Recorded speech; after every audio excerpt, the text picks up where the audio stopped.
students. Today we will continue our computer class. It is our third class. So,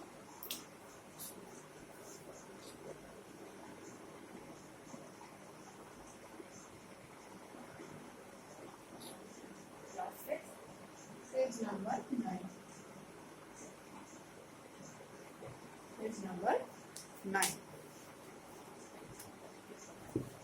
What is there in your book? Open your book at page number 9. Today we will learn about storage device. Storage device. What is a storage device?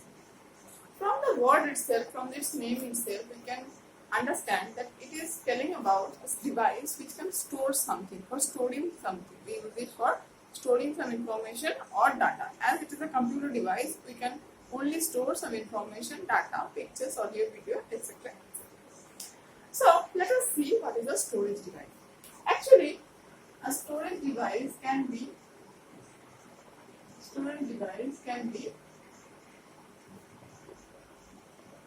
classified into two ways, which is primary and secondary.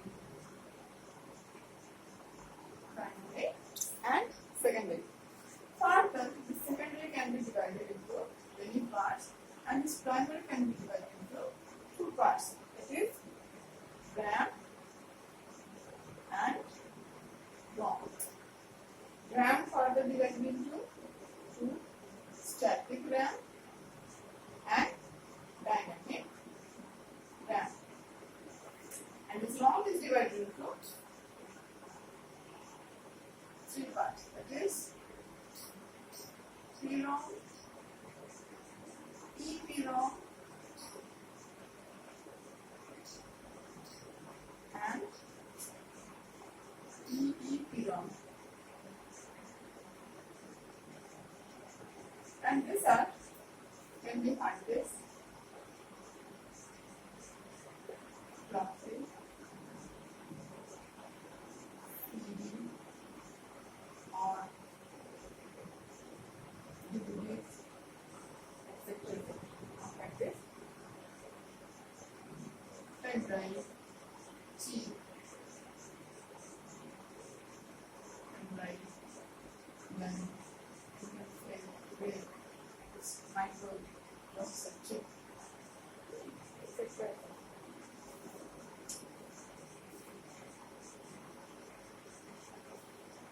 As many more.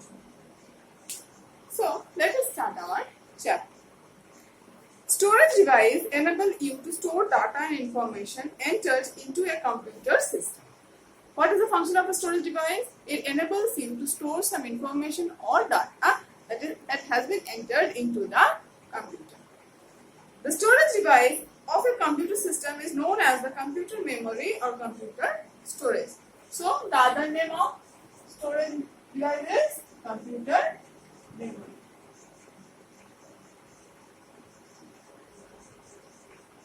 Computer memory. This is the picture they have provided you, which I have drawn it in the board. There are two types of computer storage, primary and secondary, as we have explained, primary and secondary. Primary storage device consists of RAM and ROM. Primary consists of RAM and ROM. This RAM further divided into static and dynamic, and ROM has been divided into PROM, EPROM, EEPROM. And secondary device has been divided into many parts, that is hard disk, pen drive, floppy disk, DVD, compact disk, etc. etc. What is RAM? RAM is a volatile memory. What is the full form of RAM? Random access memory. The full form of RAM is random access memory.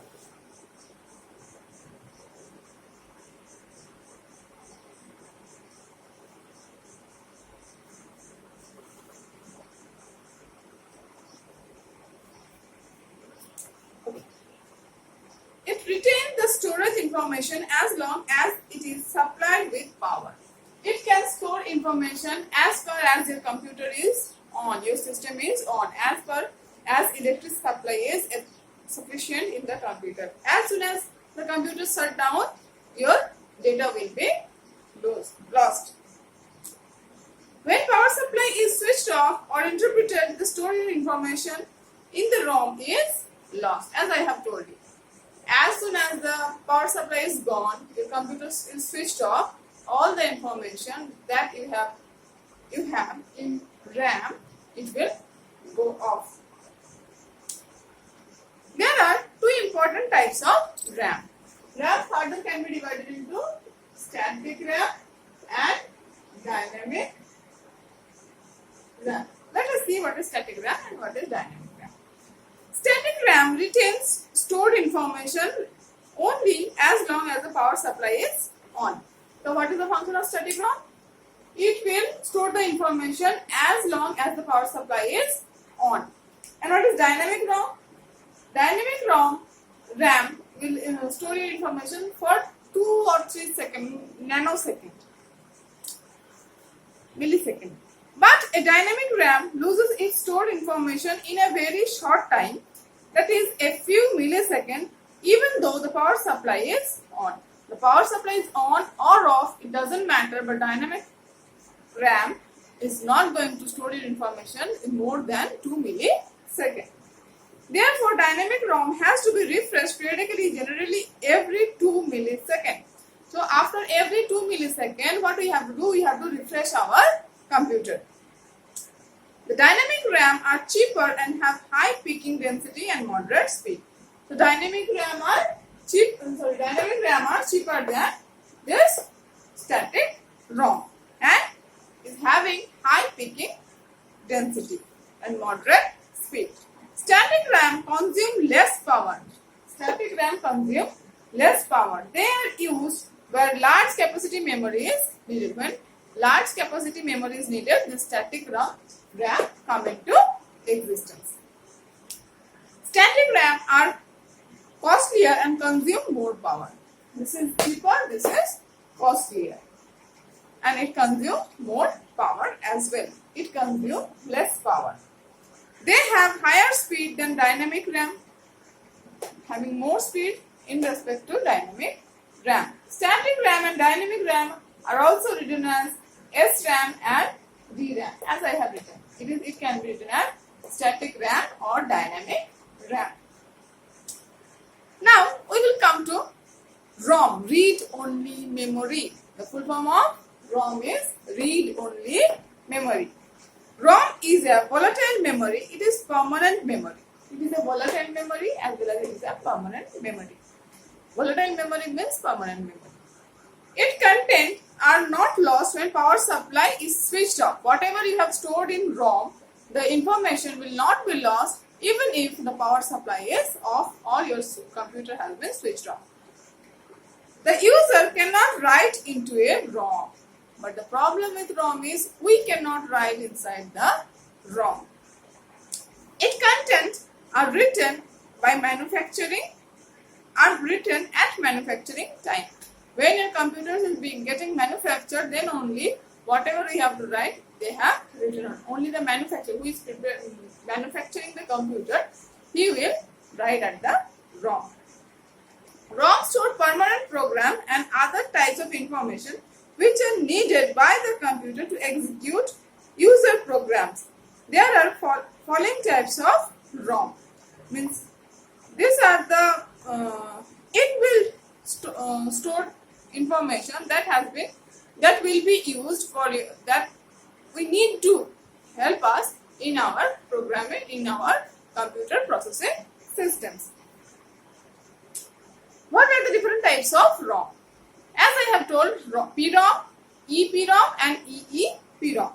What is PROM? PROM is it is referred to programmable read-only memory. This information is recorded on and that cannot be erased.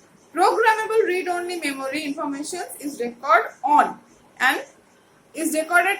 It is continuous process and it cannot be deleted or erased. EPROM. It refers to erasable programmable read-only memory. It is erasable. From the name only you can understand that erasable. You can erase it. It is in this stored information can be erased by exposing it to ultraviolet light. With the help of ultraviolet light, we can erase the stored information that has been stored in the EEPROM. EEPROM refers to electrically erasable program read-only memory.